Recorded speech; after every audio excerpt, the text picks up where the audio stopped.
ಎಲ್ಲ ವಿದ್ಯಾರ್ಥಿಗಳಿಗೂ ವಿದ್ಯಾಲಯ ಯೂಟ್ಯೂಬ್ ಚಾನಲ್ಗೆ ಸ್ವಾಗತ ಅಂತ ಹೇಳ್ತಾ ನಾವು ಈ ಒಂದು ವಿಡಿಯೋದಲ್ಲಿ 10ನೇ ತರಗತಿ ಪ್ರಥಮ ಭಾಷೆ ಕನ್ನಡದ ಸಾಧನಾ ಪರೀಕ್ಷೆ 1ಕ್ಕೆ ಒಂದು ಮಾಡೆಲ್ ಕ್ವೆಶ್ಚನ್ ಪೇಪರನ್ನು ಡಿಸ್ಕಸ್ ಮಾಡೋಣ. ಅದು ನಿಮ್ಮ ರೂಪನಾತ್ಮಕ ಮೌಲ್ಯಮಾಪನ 1 ಅಂದರೆ FA1 ಪರೀಕ್ಷೆಗೂ ತುಂಬ ಅನುಕೂಲಕರವಾಗಿರ್ತದೆ. ಹಾಗಾಗಿ ಈ ವಿಡಿಯೋನ ಕೊನೆ ತನಕ ನೋಡಿ ಅಂತ ಹೇಳ್ತಾ, ನೀವೇನಾದರೂ ನಮ್ಮ ಚಾನಲ್ಗೆ ಹೊಸಬರಾಗಿದ್ದರೆ ಈ ಚಾನಲ್ನ ಸಬ್ಸ್ಕ್ರೈಬ್ ಮಾಡ್ಕೊಳ್ಳಿ. ಈಗ ನಾವು ಕ್ವಶನ್ ಆನ್ಸರ್ ಕಡೆಗೆ ಮುಂದುವರಿಯೋಣ. ಇಲ್ಲಿ ಮೊದಲನೇ ಪ್ರಶ್ನೆಯನ್ನು ನೋಡೋದಾದರೆ, ಕೆಳಗಿನವುಗಳಲ್ಲಿ ಸರಿಯುತ್ತರವನ್ನು ಆರಿಸಿ ಮತ್ತು ಕ್ರಮಾಕ್ಷರದೊಂದಿಗೆ ಬರೆಯಿರಿ ಅಂತ ಕೇಳಿದ್ದಾರೆ. ಅದರಲ್ಲಿ ಮೊದಲನೇ ಪ್ರಶ್ನೆಯನ್ನು ನೋಡೋದಾದರೆ, ಕನ್ನಡ ವರ್ಣಮಾಲೆಯಲ್ಲಿರುವ ಅವರ್ಗೀಯ ವ್ಯಂಜನಗಳಿವು ಅಂತ ಕೇಳಿದ್ದಾರೆ.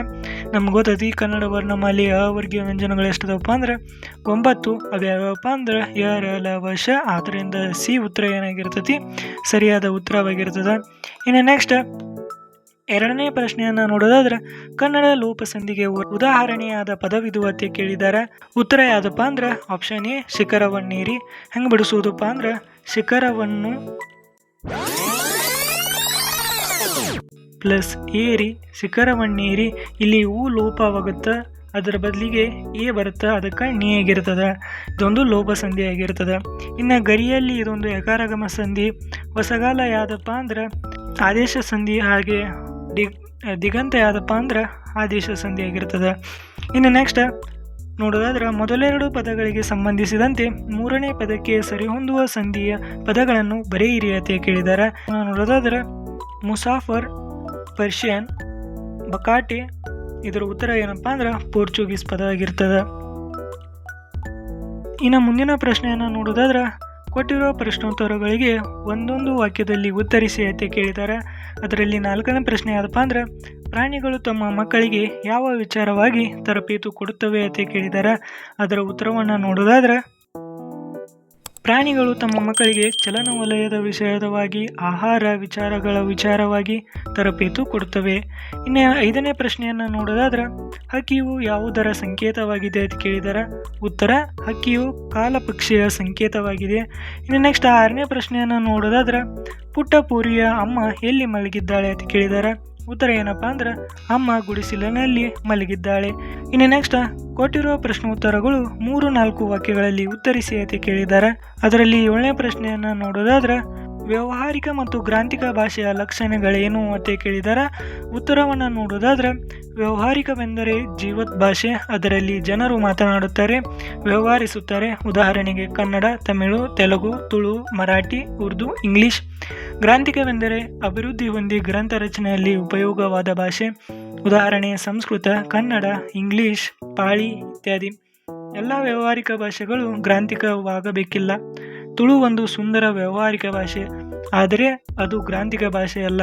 ಹಾಗಾಗಿಯೇ ಎಲ್ಲ ಗ್ರಾಂಥಿಕ ಭಾಷೆಗಳು ಇಂದು ವ್ಯಾವಹಾರಿಕವಾಗಿ ಇರುವುದಿಲ್ಲ. ದೇವ ಭಾಷೆ ಎನ್ನಿಸಿಕೊಂಡ ಸಂಸ್ಕೃತ ಸರ್ವ ಸಂಪನ್ನತೆಯನ್ನು ಕೂಡಿದ ಗ್ರಾಂಥಿಕ ಭಾಷೆಯಾಗಿದೆ. ಆದರೆ ಇಂದು ಯಾವುದೊಂದು ಪ್ರದೇಶದಲ್ಲಿಯೂ ಅದು ವ್ಯಾವಹಾರಿಕ ಭಾಷೆಯಾಗಿರುವುದಿಲ್ಲ. ಇನ್ನು ನೆಕ್ಸ್ಟ್ 8ನೇ ಪ್ರಶ್ನೆಯನ್ನು ನೋಡೋದಾದ್ರೆ, ಹಡಗುಗಳನ್ನು ಯಾವುದರ ಬೆಳಕಿನಲ್ಲಿ ಮುನ್ನಡೆಸಬೇಕಿದೆ ಎಂದು ಕೇಳಿದರೆ. ಉತ್ತರವನ್ನು ನೋಡೋದಾದ್ರೆ, ನಮ್ಮ ಬದುಕಿನ ಸುತ್ತಮುತ್ತಲೂ ಕವಿದಿರುವ ಕತ್ತಲೆಯನ್ನು ಕಳೆಯಲು ಪ್ರೀತಿ ಎಂಬ ಹಣತೆಯನ್ನು ಹಚ್ಚಬೇಕು. ಸಂಸಾರ ಸಾಗರದಲ್ಲಿ ಬಿರುಗಾಳಿಗೆ ಸಿಲುಕಿ ಹೊಯ್ದಾಡುತ್ತಿರುವ ಬದುಕೆಂಬ ಹಡಗನ್ನು ಜ್ಞಾನ ದಿವಿಗೆಯನ್ನ ಮೂಲಕ ಎಚ್ಚರಿಕೆಯಿಂದ ಮುನ್ನಡೆಸಬೇಕು ಇದೆ ಎಂದ ಉತ್ತರ ಆಗಿದೆ. ಇನ್ನು ನೆಕ್ಸ್ಟ್ ಪ್ರಶ್ನೆಯನ್ನು ನೋಡೋದಾದ್ರೆ, ಪ್ರತಿ ಹೇಳಿಕೆಯನ್ನು ಸಂದರ್ಭದೊಡನೆ ವಿವರಿಸಿ ಅಂತ ಕೇಳಿದರೆ. ಒಂದು ಪ್ರಶ್ನೆ ಸಂದರ್ಭದ ಮೇಲಿರ್ತದೆ. ಆ ಪ್ರಶ್ನೆಯನ್ನು ನೋಡೋದಾದ್ರೆ, ದೇವರೇ ಮರ ಹತ್ತುವಷ್ಟು ಅವಕಾಶ ಕರುಣಿಸು ಅಂತ ಕೇಳಿದ್ದಾರೆ. ಇಲ್ಲಿ ಆಯ್ಕೆಯನ್ನು ನೋಡೋದಾದ್ರೆ, ಈ ವಾಕ್ಯವನ್ನು ಶ್ರೀ ಎನ್ ಮೂರ್ತಿರಾವ್ ಅವರು ಬರೆದಿರುವ ಸಮಗ್ರ ಲಲಿತ ಪ್ರಬಂಧಗಳು ಕೃತಿಯಿಂದ ಆಯ್ದ ವ್ಯಾಘ್ರ ಗೀತೆ ಎಂಬ ಗದ್ಯ ಭಾಗದಿಂದ ಆರಿಸಲಾಗಿದೆ. ಇನ್ನು ಸಂದರ್ಭವನ್ನು ನೋಡೋದಾದ್ರೆ, ಮದಲಿಂಗನ ಕಣಿವೆಯ ದಾರಿಯಲ್ಲಿ ಹುಲಿಯ ಆಕ್ರಮಣದಿಂದ ತಪ್ಪಿಸಿಕೊಳ್ಳಲು ಶಾನುಭೋಗರು ಕಿರ್ದಿ ಪುಸ್ತಕವನ್ನು ಹುಲಿಯ ಮುಖದ ಮೇಲೆ ಎಸೆದು ಮರದ ಕಡೆಗೆ ಓಡಿದ ಸಂದರ್ಭದಲ್ಲಿ ಈ ಮಾತನ್ನ ಹೇಳ್ತಾರೆ. ಇನ್ನು ಸ್ವಾರಸ್ಯವನ್ನು ನೋಡೋದಾದ್ರೆ, ಸಂಕಟ ಬಂದಾಗ ವೆಂಕಟರಮಣ ಎಂಬಂತೆ ಶಾನುಭೋಗರು ಹುಲಿಯಿಂದ ತಪ್ಪಿಸಿಕೊಳ್ಳಲು ಅವಕಾಶ ಮಾಡಿಕೊಡು ಎಂದು ದೇವರನ್ನು ಪ್ರಾರ್ಥಿಸುವುದು ಬಹು ಸ್ವಾರಸ್ಯಪೂರ್ಣವಾಗಿದೆ.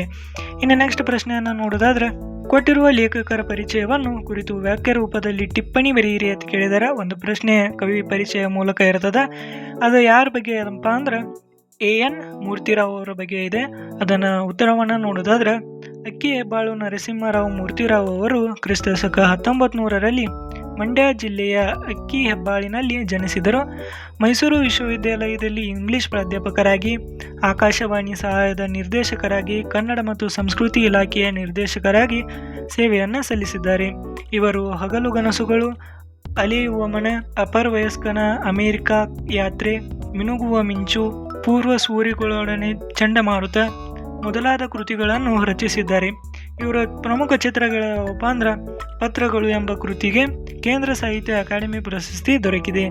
ದೇವರು ಎಂಬ ಕೃತಿಗೆ ಪಂಪ ಪ್ರಶಸ್ತಿ ಕೂಡ ಇವರಿಗೆ ಲಭಿಸಿರುತ್ತದೆ.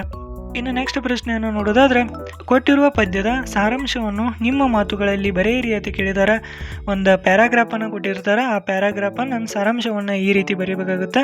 ಇಲ್ಲಿ ಪ್ರಶ್ನೆಯನ್ನು ನೋಡೋದಾದ್ರೆ, ಬಿದ್ದುದನ್ನು ಮೇಲೆಬ್ಬಿಸಿ ನಿಲ್ಲಿಸಿ ಹೊಸ ಭರವಸೆಗಳ ಕಟ್ಟೋಣ, ಮನುಜರ ನಡುವೆ ಅಡ್ಡಗೋಡೆಗಳ ಕೆಡುವುತ ಸೇತುವೆಯಾಗೋಣ ಅಂತೇಳಿ ಒಂದು ಗದ್ಯ ಭಾಗವನ್ನು ಕೊಟ್ಟಿದ್ದಾರೆ. ಇನ್ನು ಸಾರಾಂಶವನ್ನು ನೋಡೋದಾದ್ರೆ, ಪ್ರಸ್ತುತ ಪದ್ಯ ಭಾಗವನ್ನು ಜೆ.ಎಸ್. ರುದ್ರಪ್ಪನವರು ವಿರಚಿತ ಎದೆ ತುಂಬಿ ಹಾಡಿದೆನು ಕವನ ಸಂಕಲನದಿಂದ ಆಯ್ದ ಸಂಕಲ್ಪ ಗೀತೆ ಎಂಬ ಪದ್ಯ ಪಾಠದಿಂದ ಆಯ್ದುಕೊಳ್ಳಲಾಗಿದೆ. ಜೀವನದಲ್ಲಿ ಧನಾತ್ಮಕ ಮನೋಭಾವನೆಯನ್ನು, ದೃಢ ಸಂಕಲ್ಪವನ್ನು ಹೊಂದಿರಬೇಕು. ಯಾವುದೇ ರೀತಿಯ ಸವಾಲುಗಳು ಎದುರಾಗಲು ಆತ್ಮವಿಶ್ವಾಸ, ಸಂಕಲ್ಪ ನಿಷ್ಠೆಯಿಂದ ಕ್ರಿಯಾಶೀಲರಾಗಿದ್ದಾಗ ಯಶಸ್ಸು ಲಭಿಸುತ್ತದೆ ಎಂದು ಆಶೆಯನ್ನು ಪ್ರಸ್ತುತ ಪದ್ಯ ಭಾಗವು ಒಳಗೊಂಡಿದೆ.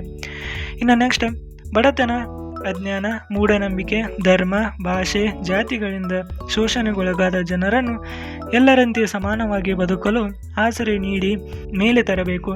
ಅವರ ಮನಸ್ಸುಗಳಲ್ಲಿ ಬದುಕುವ ಹೊಸ ಭರವಸೆಯನ್ನು ಕೊಡಬೇಕು. ಹಾಗೆಯೇ ಮನುಷ್ಯರ ನಡುವೆ ಜಾತಿ, ಧರ್ಮ, ಭಾಷೆ, ವರ್ಣಗಳಿಂದ ಆವೃತವಾದ ಅಡ್ಡಗೋಡೆಗಳನ್ನು ಕೆಡವು ಹಾಕಬೇಕು. ವಿಶ್ವ ಜನರೆಲ್ಲರೂ ಒಂದಾಗಿಸಿ ಪ್ರೀತಿ, ಸ್ನೇಹವೆಂಬ ಮಾನವೀಯತೆಯ ಸೇತುವೆಯನ್ನು ನಿರ್ಮಿಸೋಣ ಎಂದು ಕವಿ ಜೆ.ಎಸ್. ರುದ್ರಪ್ಪನವರು ಸಮಾನತೆಯ ಮೌಲ್ಯವನ್ನು ಹೇಳಿದ್ದಾರೆ. ಇನ್ನು ಮುಂದಿನ ಪ್ರಶ್ನೆಯನ್ನು ನೋಡೋದಾದ್ರೆ, ಕೊಟ್ಟಿರುವ ಪದ್ಯ ಭಾಗವನ್ನು ಪೂರ್ಣಗೊಳಿಸಿ ಅಂತ ಕೇಳಿದ್ದಾರೆ. ಒಂದು ಪದ್ಯವನ್ನು ಕೇಳ್ತಾರೆ. ಇನ್ನಿಲ್ಲಿ ಯಾವ ಪದ್ಯವನ್ನು ಕೇಳಿದಾರೆ ಅಂತ ನೋಡೋದಾದ್ರೆ, ನೀಲ ಮೇಘಮಂಡಲ ಸಮಬಣ್ಣ, ಮುಗಿಲಿಗೆ ರೆಕ್ಕೆಗಳು ಹೊಡೆದವು ವಣ್ಣ, ಚುಕ್ಕೆಯ ಮಾಲೆಯ ಸಕ್ಕಿಸಿಕೊಂಡು ಸೂರ್ಯಚಂದ್ರರು ಮಾಡಿದೆ ಕಣ್ಣ, ಹಕ್ಕಿ ಹಾರುತ್ತಿದೆ ನೋಡಿದರ. ನೆಕ್ಸ್ಟ್, ಯುಗ ಯುಗಗಳ ಹಣೆ ಬರವರೆಸಿ, ಮನ್ವಂತರಗಳ ಭಾಗ್ಯವ ತೆರಿಸಿ, ರೆಕ್ಕೆಯ ಬೀಸುತ್ತ ಚೇತನಗೊಳಿಸಿ, ಹೊಸಗಾಲದ ಸುಮಕ್ಕಳ ಅರಿಸಿ, ಹಕ್ಕಿ ಹಾರುತ್ತಿದೆ ನೋಡಿದಿರ. ಇದು ಹಕ್ಕಿ ಹಾರುತ್ತಿದೆ ನೋಡಿದರ ಪದ್ಯದಿಂದ 2 ಪ್ಯಾರ ಕೊಟ್ಟಿರ್ತಾರೆ. ಈ 2 ಪ್ಯಾರಗಳಲ್ಲಿ ಯಾವುದಾದ್ರೂ ಒಂದು ಪ್ಯಾರವನ್ನು ಬರೆದ್ರೆ ನಿಮಗೆ 2 ಅಂಕಗಳು ಸಿಗ್ತಾವ. ಗ್ರಾಮರ್ ಕಡೆ ಬಂದ್ರೆ, ಕೊಟ್ಟಿರುವ ಗಾದೆ ಮಾತುಗಳಲ್ಲಿ ಯಾವುದಾದ್ರೂ ಒಂದು ವಿಸ್ತೃತವಾಗಿ ಬರೆಯಿರಿ ಅಂತ ಕೇಳಿದಾರೆ. ಯಾವುದಾದ್ರೂ 2 ಕೊಟ್ಟಿರ್ತಾರೆ. ಅದರೊಳಗೆ ನಿಮಗೆ ಒಂದು ಯಾವುದಾದ್ರೂ ಬರಿಬೇಕಾಗತ್ತೆ. ಇಲ್ಲಿ ಮೊದಲನೇದಾಗಿ ನೋಡೋದಾದ್ರೆ, ಕುಂಬಾರನಿಗೆ ವರ್ಷ, ದೊಣ್ಣಿಗೆ ನಿಮಿಷ ಅಂತ ಕೇಳಿದ್ದಾರೆ. ಉತ್ತರವನ್ನು ನೋಡೋದಾದ್ರೆ, ಗಾದೆಗಳು ಜನಪದರ ಜೀವನದ ಅನುಭವದ ನುಡಿಮುತ್ತುಗಳು. ಇವುಗಳಿಂದ ಜೀವನದ ಮೌಲ್ಯ ಹೆಚ್ಚಾಗುತ್ತದೆ. ಆದ್ದರಿಂದಲೇ ವೇದ ಸುಳ್ಳಾದರೂ ಗಾದೆ ಸುಳ್ಳಾಗದು, ಗಾದೆಗಳು ವೇದಗಳಿಗೆ ಸಮಾನ ಎಂದು ಹೇಳುವವರು ಅಂತಹ ಹಲವು ಪ್ರಸಿದ್ಧ ಗಾದೆಗಳಲ್ಲಿ ಕುಂಬಾರನಿಗೆ ವರುಷ, ದೊಣ್ಣೆಗೆ ನಿಮಿಷ ಎಂದು ಗಾದೆಯನ್ನು ಒಂದಾಗಿದೆ. ಈ ಮೇಲಿನ ಪ್ಯಾರ ಏನೈತಿಲ್ಲ, ಇದು ಪ್ಯಾರ ಎಲ್ಲ ಗಾದೆಗಳಿಗೂ ಒಂದಾಗುತ್ತೆ. ಅಲ್ಲಿ ಯಾವ ಗಾದೆ ಮಾತನ್ನು ಕೊಟ್ಟಿರ್ತಾರಲ್ಲ, ಆ ಗಾದೆ ಮಾತದ ಒಂದು ಪದವನ್ನು ಇಲ್ಲಿ ಬರೆದ್ರೆ ನಿಮಗೆ 1-2 ಅಂಕಗಳು ಖಂಡಿತವಾಗಿ ಸಿಗುತ್ತವೆ. ಇದು ಎಲ್ಲ ಗಾದೆಗಳಿಗೂ ಸೇಮ್ ಆಗಿರ್ತದೆ. ಇನ್ನು ನೆಕ್ಸ್ಟ್ ಅದರ ವಿವರಣೆಯನ್ನು ನೋಡೋದಾದ್ರೆ, ಕುಂಬಾರನು ಸೂಕ್ತ ಮಣ್ಣನ್ನು ಹುಡುಕಿ ತಂದು ಹೊದಗೊಳಿಸಿ ಕಲುಹಿಸಿ ಚಕ್ರದಿಂದ ಹಾಕಿ ತಿರುಗಬೇಕಾದ ಆಕಾರಗಳಲ್ಲಿ ಸಾವಿರಾರು ಮಡಿಕೆ ಕುಡಿಕೆಗಳನ್ನು ತಯಾರಿಸಲು ವರ್ಷಗಟ್ಟಲೆ ಕಾಲ ಬೇಕಾಗುತ್ತದೆ. ಆದರೆ ಅವನಷ್ಟು ಒಂದು ಕೋಲಿನಿಂದ 1-2 ನಿಮಿಷಗಳಲ್ಲಿ ಸುಲಭವಾಗಿ ಒಡೆದು ಹಾಕಿ ಬಿಡಬಹುದು. ಅದೇ ರೀತಿ ಒಂದು ಮನೆ ಕಟ್ಟಲು ವರ್ಷಾನುಗಟ್ಟಲೆ ಸಮಯ ಬೇಕಾಗುತ್ತದೆ. ಅದನ್ನು ಕೆಡವಲು ಕೇವಲ 1-2 ಗಂಟೆಗಳು ಸಾಕು. ಮನುಷ್ಯನು ಒಳ್ಳೆಯ ಹೆಸರನ್ನು, ಹಣವನ್ನು, ಖ್ಯಾತಿಯನ್ನು ಸಂಪಾದಿಸಲು ಬದುಕಿನ ಹಲವು ವರ್ಷಗಳು ಶ್ರಮಿಸಬೇಕಾಗುತ್ತದೆ. ಕೆಲವೇ ನಿಮಿಷಗಳ ದುಷ್ಕಾರ್ಯಗಳ ಕಷ್ಟಪಟ್ಟು ಸಂಪಾದಿಸಿದ ಒಳ್ಳೆತನವನ್ನು, ಹಣವನ್ನು, ಖ್ಯಾತಿಗಳನ್ನೆಲ್ಲವನ್ನು ಹಾಳು ಮಾಡುತ್ತದೆ. ಕೆಟ್ಟುವುದನ್ನು ಕಟ್ಟುವುದು ಕಠಿಣ, ಕೆಡುವುದು ಸುಲಭ ಎಂಬ ಗಾದೆಯು ಕೂಡ ಮೇಲಿನ ಗಾದೆಯ ಅರಸ್ತರವನ್ನು ಶ್ರಮಿಸುತ್ತದೆ. ಇನ್ನು 2ನೇ ಗಾದೆ ಮಾತನ್ನು ನೋಡೋದಾದ್ರೆ, ತಾಳಿದವನು ಬಾಳಿಯನ್ನು ಅದರ ಬಗ್ಗೆ ಕೇಳಿದಾರೆ. ಅದರ ಗಾದೆ ವಿಸ್ತರಣೆ ಈ ರೀತಿ ಬರ್ತದೆ, ನೀವು ಇದನ್ನು ನೋಡ್ಕೋಬಹುದು. ಇಲ್ಲಿಗೆ ನಿಮ್ಮ FA1 ಒಂದು ಮಾಡೆಲ್ ಕ್ವಶನ್ ಪೇಪರ್ನ ಒಂದು ಡಿಸ್ಕಷನ್ ಹಾಗೂ ಅದರ ಕೀ ಉತ್ತರಗಳನ್ನು ನೋಡಿದ್ದೀವಿ. ನಿಮಗೇನಾದರೂ ಈ ವಿಡಿಯೋ ಇಷ್ಟವಾದಲ್ಲಿ ಈ ಚಾನಲ್ನ ಸಬ್ಸ್ಕ್ರೈಬ್ ಮಾಡ್ಕೊಳ್ಳಿ ಹಾಗೂ ಈ ವಿಡಿಯೋಗೊಂದು ಲೈಕ್ ಕೊಡಿ ಅಂತ ಹೇಳ್ತಾ ಈ ವಿಡಿಯೋನ ಇಲ್ಲಿಗೆ ಎಂಡ್ ಮಾಡ್ತಾ ಇದ್ದೀನಿ. ಧನ್ಯವಾದಗಳು.